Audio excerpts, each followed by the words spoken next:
हाय, एक बार कांट मार लो, अगर सीरीज 1 नहीं हुआ ना तुम्हारा, सीरीज 2 पक्का नहीं होने वाला है।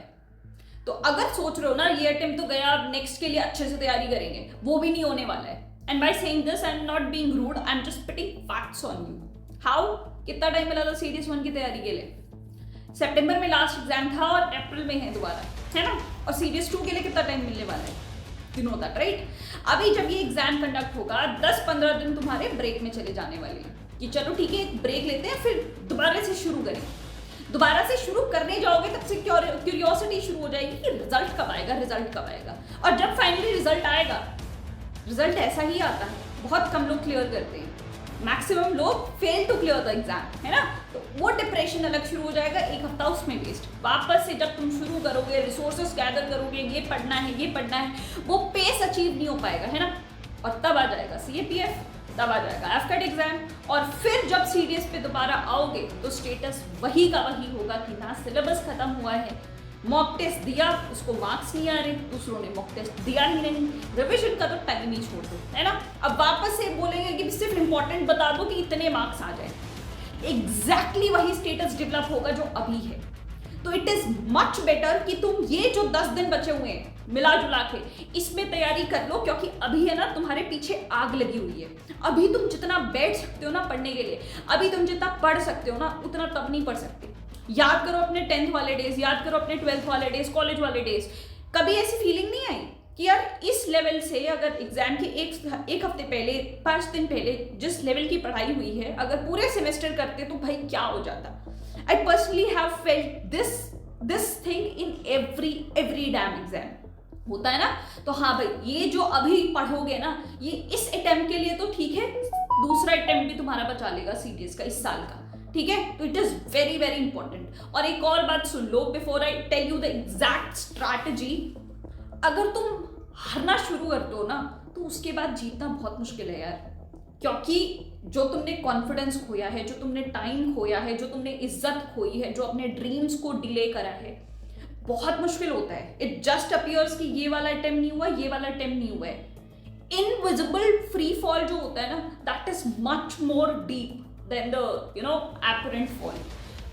तो यस, जीतना जरूरी होता है कभी कभी, और इमीडिएट जीतना जरूरी होता है। तो समझो मैं क्या कह रही हूं। चलो करना तो है, समझ गए, अभी ही करना जरूरी है, लेकिन होगा कैसे? इंग्लिश का पेपर सबसे ज्यादा स्कोरिंग होता है, बोला जाता है। कैसे होगा ये देखो, इंग्लिश के पेपर में अगर 70 से 80 तक तुम खींच ले जाओ ना तो बाकी का पेपर आसान हो जाएगा। लेकिन इसमें 70 से 80 आएंगे कैसे? सबसे पहले तो तुम्हारे दिमाग में जो वोकैब का भरा हुआ है ना उसको निकाल के रख दो। वोकैब कभी भी एग्जाम के लिए प्रिपेयर नहीं किया जाता। वोकैबलरी जनरल तुम्हारा इंग्लिश वर्ड बैंक बढ़ाने के लिए किया जाता है, ठीक है? तो अगर तुम्हें वोकैब नहीं आता उसका टाइम वेस्ट करना छोड़ दो।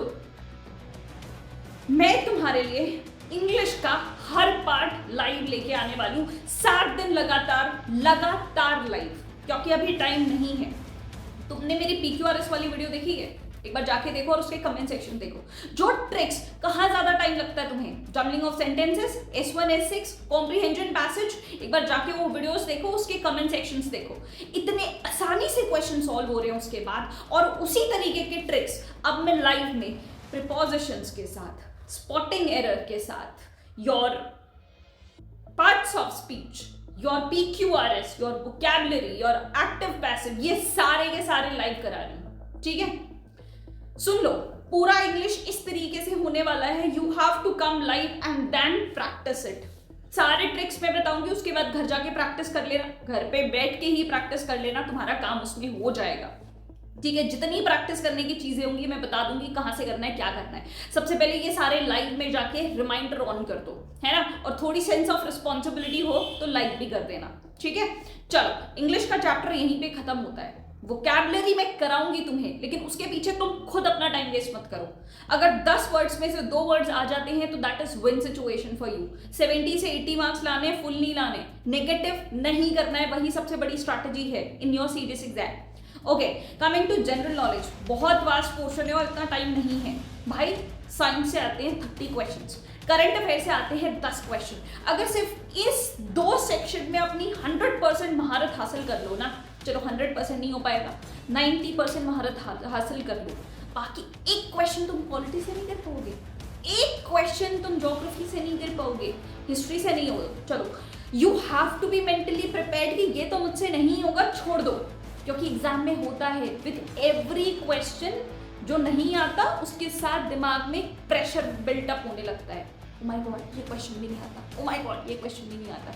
तो how you handle yourself in exam, that matters. देखो, साइंस पूरा मैं करा चुकी हूँ और प्रीवियस ईयर क्वेश्चन कितने घटिया तरीके से रिपीट होते हैं ना, उसी बेसिस पे मैंने पूरी वन शॉट मैराथन वीडियोस बनाई है। पूरा साइंस हो चुका है, फिजिक्स, केमिस्ट्री, बायोलॉजी, ठीक है। करंट अफेयर्स, मैंने पिछले साल के करंट अफेयर्स नोटिस करे, भाई क्या करंट अफेयर्स आ रहे हैं साइंस एंड टेक के, डिफेंस के, तो इसको मैंने लेटेंट करंट अफेयर्स में करा दिया है। ये पोर्शन तुम्हारा ऑलरेडी हो चुका है, इसको 2 बार मिनिमम देख कर जाओ, समझ आएगा, पूरा कंसेप्ट बिल्ड होगा तुम्हारा। उसके बाद यस, ज्योग्राफी का इंपॉर्टेंट, पॉलिटी का इंपॉर्टेंट और इकोनॉमिक्स का इंपॉर्टेंट भी मैं कराने वाली हूँ, जो प्लेलिस्ट डिस्क्रिप्शन में है ना, उसको करके चले जाओ और कुछ करने की जरूरत नहीं है और ऑनेस्टली टाइम भी नहीं है। समझ आ गई बात।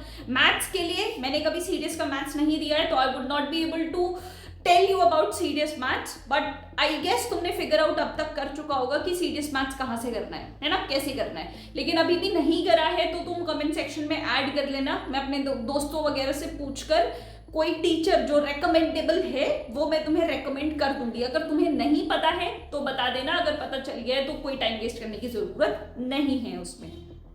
अब पढ़ना क्या है समझ में आ गया, लेकिन उसके अलावा बहुत इंपॉर्टेंट एडवाइजेस मुझे तुम्हें देनी है। ऐसा नहीं है कि तुम्हें ये चीज पता नहीं थी या किसी और ने बताया नहीं था, you already knew this I guess. बहुत लोग पढ़ाने के लिए भी अवेलेबल है और तुमने बहुत लोगों को देख भी चुका है, बट फिर भी पढ़ाई नहीं हो रही है ना। क्यों नहीं हो रही?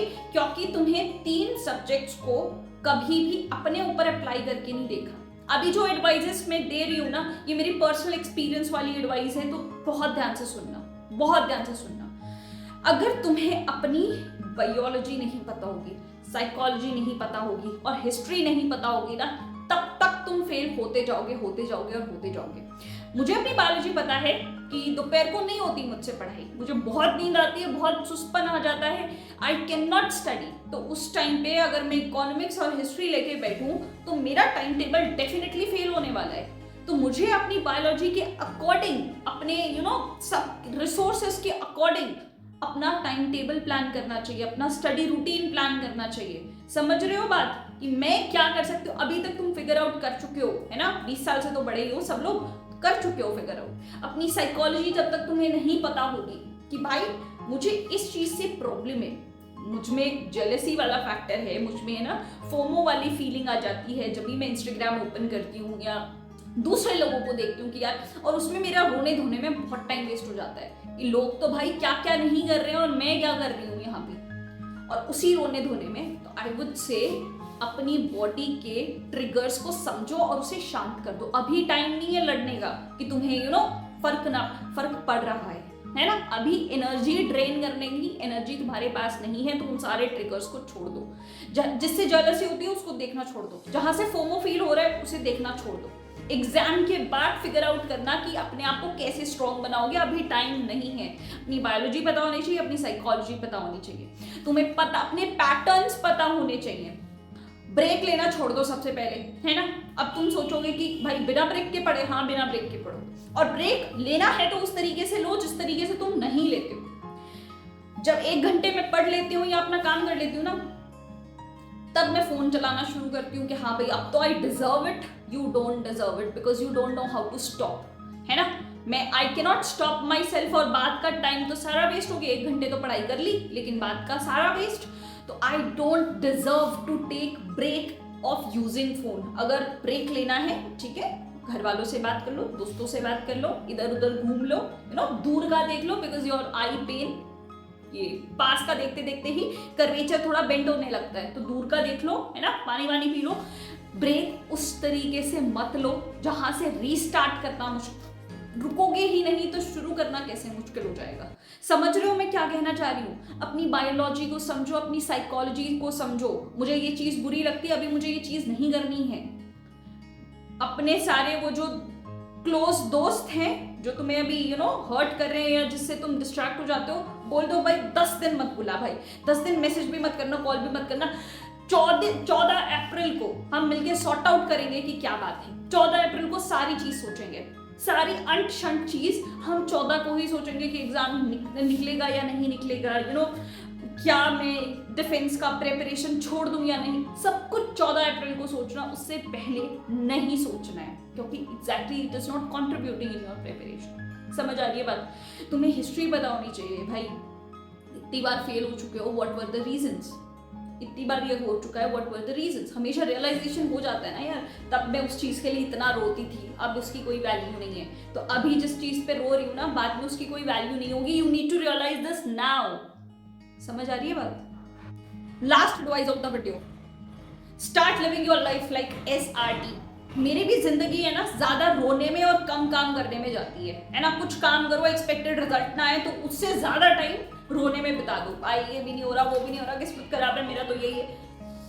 This happens with everyone. Start living like your life like SRT। जब से मैंने ये शुरू करा है ना, it is helping me out, it is helping me out. SRT क्या होता है? Situation reaction test in your SSBs।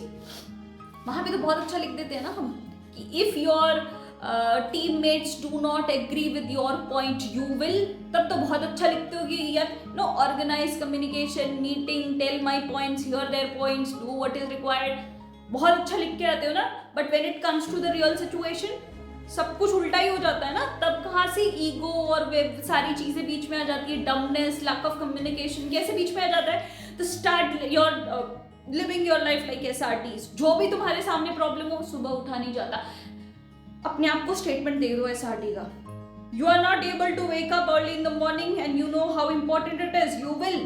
तुम्हें सोल्यूशन सारे पता है, तुम्हें सब कुछ पता है क्या करना है ना, बस करो, है ना। Start living your life like SRTs। Conclude अगर मैं कर दूं, CDS की प्रिपरेशन, इंग्लिश को बेस्ट कर लो, जो कि मैं ट्रिक वाइज कराने वाली हूँ, हो जाएगा। GK के अंदर करंट अफेयर्स कर लो, साइंस कर लो, और बाकी सारे जो वीडियोस हैं मैं प्लेलिस्ट डिस्क्रिप्शन में डाल रही हूँ, उसी को पूरी प्लेलिस्ट खा जाओ यार, मल्टीपल, जितनी बार रिवाइज कर सकते हो कर लो।